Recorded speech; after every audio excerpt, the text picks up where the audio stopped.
فوز الزمالك على دريمز الغاني، الحمد لله رب العالمين. انا بشكر مستر جوزيه جوميز انه كسب الماتش، وانا فلتت من مجزره الاهلاويه ما كانوش هيحلوني. بس انا الحمد لله كنت مطمن ان شاء الله هنكسب الماتش ده.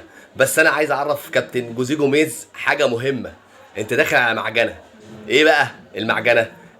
الماتش الجاي نهضة بركان. نهضة بركان احنا واخدين منه الكونفدراليه قبل كده، وفوزي لكشع مش هيحلنا، فاهمني؟ فهنقول ان شاء الله نعمل سيستم بقى وحوار للماتش الجاي بتاع النهائي، لان نهضة بركان انت فاهم، فمش هتاخد البطوله مرتين من نفس الفريق. بس احنا لازم نعمل كده عادي جدا ونريح. طيب ان شاء الله في حاله فوزنا في المباراه النهائيه بالكونفدراليه، فهتلبس في حاجه من الاثنين يا معلم.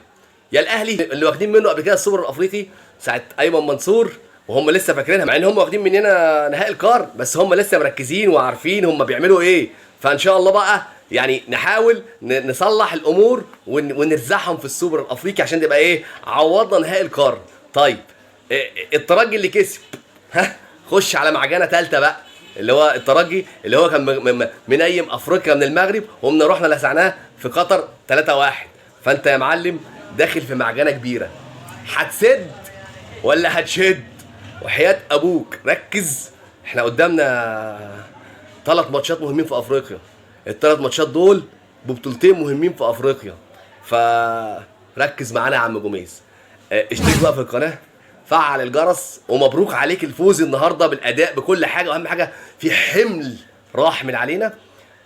وعايزين نكسب بقى البطوله بكل هدوء، وهعمل لكم فيديو طويل نتكلم بقى فيه عن الفوز وعن الملامح القادمه ان شاء الله. والسلام عليكم.